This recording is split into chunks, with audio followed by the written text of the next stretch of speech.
13th in the table, -5 goal differential. Manager says this is the worst Manchester United team in history. Brighton and Hove Albion having a laugh, saying 6 wins out of 7 against Manchester United. It is dark days to be a Manchester United fan. Can we bounce back? Is there light at the end of that tunnel, sir? Or is it just a freight train coming our way?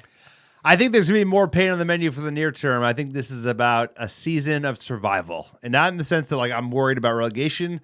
I think it's a season of survival for our new hope, and our new hope is Ruben Amorim.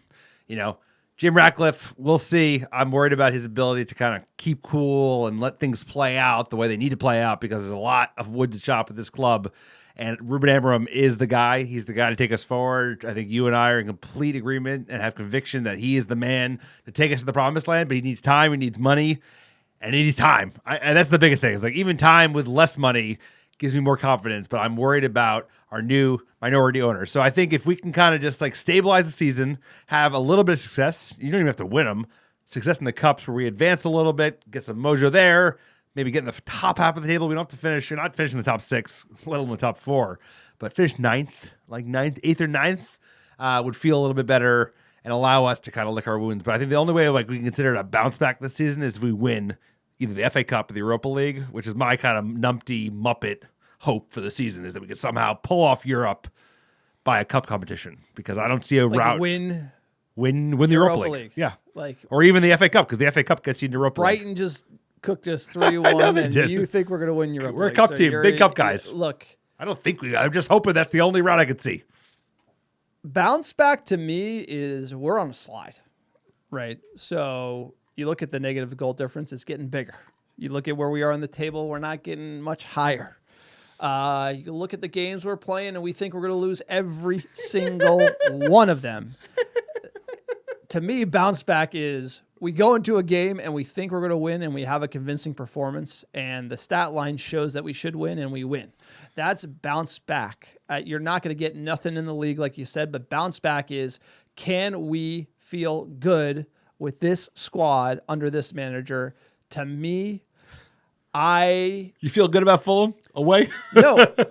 So I don't feel good about Fulham. Right now, I see a potential pathway in the future that's literally tunnel of pain, relegation battle, Amorim sacked, Big Sam coming in. Like that. Big Sam. Or something like that. A Big Sam equivalent. I'd say a relegation.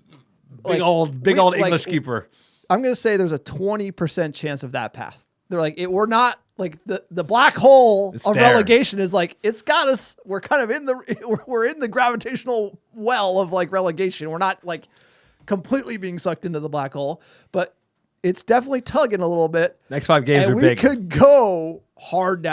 Him saying worst in the history, and if the players give up even more and there's no reaction, he just took his chips. Amorim this is all he knows. All in, all day. That's all he does. I'm all in on this. I'm never going to change. And by the way, you haven't met the biggest bluffers in the world yet. Because these biggest bluffers, they'll bluff you all the way to the end.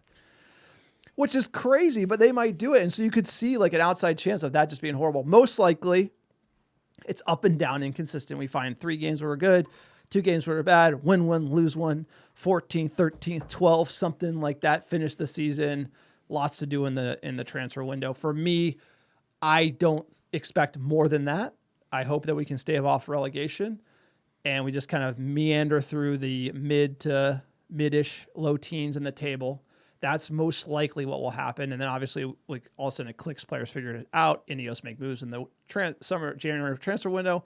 That's a very low probability as well to the upside. But so for me, no, I don't think we're going to bounce back. I think we're going to meander around where we are. And no one's going to be happy. The heat's going to be on Ineos. The heat's going to be on Amorim. And it's going to be the rest of the season. It's going to be our Rangnick finish. Thank God this is over. Yeah, I think that's all right. Scouse Bastards win 20. Yep. We just eat L's, eat crow, watch Liverpool celebrate their 20th title, matching United. The treble is gone. 20 times is gone. And United are the worst they've been in the Premier League era. And hopefully that's the low. And then we're on the way up from there. That's the long tangent there. And we got to survive. That's it. At the end of the day, this season's all about survival. This manager is a new beginning. He inherited a mess. He inherited a disaster. And poor bastard came in because he wanted to. He had every club. He could join any club in the world. He could have joined Liverpool, said no. He was the next guy to replace Pep. He wanted United. He's the real deal. Give him time. Jesus Christ, Sir Jim, give him time. If you don't, you're going to be, I think people are going to be out to get you. Forget like selling Kobe Mainu. Like if you sack this guy, because he loses to fucking Ipswich Town, 3 months into his career, I think you're going to have real trouble because we need to survive. We need to make it to the summer. I don't think we're going to get relegated, but I do think that our manager could get fired because I don't trust Sir Jim. I don't trust him at all. Like he doesn't seem like he can keep his cool. Look, we're staring into the abyss as United fans. This is tough. Let's hope the lads have some fight. Let's hope we get a reaction out of them against Rangers and obviously Fulham. So never say die, back against the wall. Let us know what you think in the comments below. Also, subscribe. It's free. It helps the channel hack the algorithm, get found by other Manchester United fans, and we'll see you in the next video.